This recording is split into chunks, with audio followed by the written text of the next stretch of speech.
So this is Eden Hazard's stat with Real Madrid. Let's look at 1920, 22 games, 1 goal and 4 assists.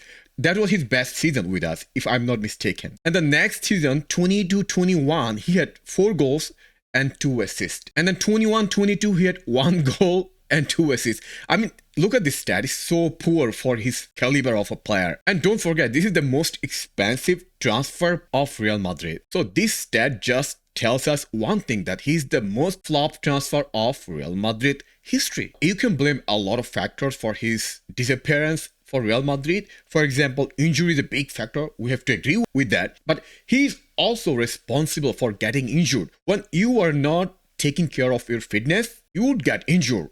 That's a fact. Since he joined Real Madrid, he was never fit. He was always obese or overweight. It's interesting hearing stories from those who have played with him before, saying that he was never a player who was committed in training. So was this a case of just age catching up with him because of that? And should Real Madrid have done due diligence on that before paying that huge transfer fee for him? Listen, because it didn't work out well, now we can get a lot of inference, we can explain a lot of different things, but sometimes not every transfer is successful. Of course, you have to do that kind of due diligence before you sign a player.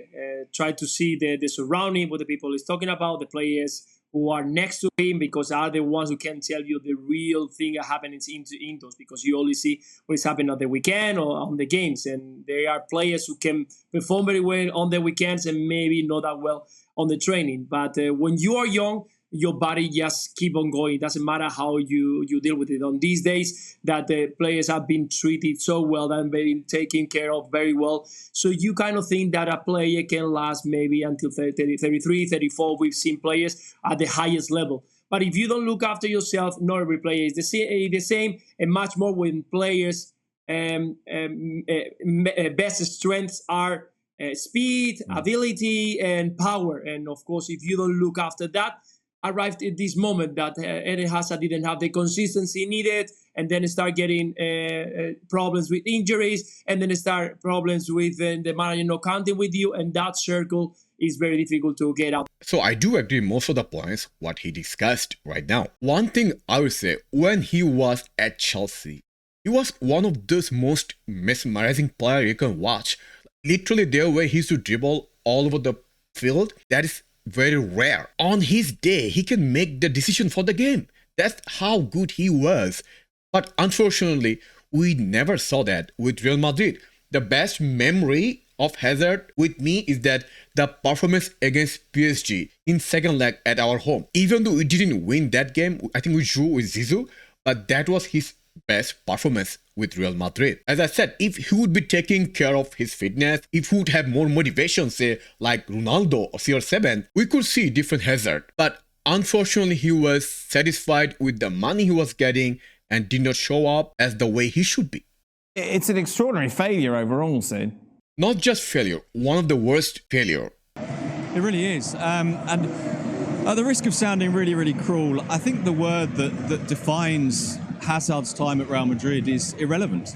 He just never was significant for them at all. He never became a remotely important player. Now, there's a number of reasons for that, and discussing maybe the approach to training, maybe the degree of application. I think that has to be put in the context of that first injury and the difficulty he had coming back from that, and maybe that there were times during that rehabilitation process that it wasn't pushed on as hard as it should have been, that he maybe didn't push through some of those rehabilitation processes as well as he should have done, and that, I think, came to be a problem for him. Obviously, the other thing, of course, is the quality of the players around him and the number of opportunities he gets, and that becomes limited.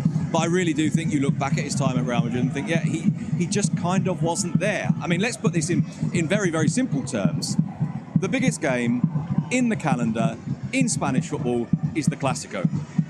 Eden Hazard has not played one Clásico in his time at Real Madrid, not one. And I think that basically tells you everything that you need to know. And I think that's the sad thing about this, because this... Well, that tells you the whole story. He never played a single El Clásico with Real Madrid. And he was with Real Madrid not for 1 season, not for 2 seasons, not for 3, total 4 seasons. And he did not start in single El Clásico game. Also, if you look at back our history, when Zizou was in charge, Hazard was getting chance despite not playing his best. He played some crucial match, say against Chelsea. He should never play that match, but because Zizou was partial to him, because he was his signing, he played, and he gave us nothing in terms of performance in that match. Now, when Carlo came to Real Madrid, Hazard started first few matches, and then Vinicius subbed on for him. When Vinicius showed that he was way better player than Hazard, Carlo stopped playing him. And that's the end of Hazard era. Was potentially a really, really talented player, but it's just someone we haven't seen. Now, in a way, I think this has been less of a case, less of a controversial situation than it might have been, because Real Madrid have gotten on one. Real Madrid have got this extraordinary Champions League record. So the fact that Hazard wasn't playing, the fact that they spent more money on him than on any other player in their history, and the fact that he basically was a failure hasn't mattered as much as it might have done, because everybody else has been so successful. Imagine if in this period Real Madrid had been having real problems, then I think there would have been much, much more ferocious criticism of Hazard than there has been, which again brings me back to that idea that what it feels like in his time in Spain is he just hasn't existed, because he hasn't even really existed for people to be laying into him and to be criticising him, because everybody else has got on with winning the European Cup. That's a very good point by Sid, because Real Madrid was successful last season and last couple of years in Champions League, in La Liga. That's why Hazard signing, even though it was a failure, that's not discussed as often as it should be. The last point, I will say that we have to thank Hazard for agreeing to terminate his contract by mutual consent. As per report, what I have heard that he let Real Madrid not to pay $7 million of his salary of his last year contract. So let me know anything about Eden Hazard. Do you have any memory of Hazard with Real Madrid?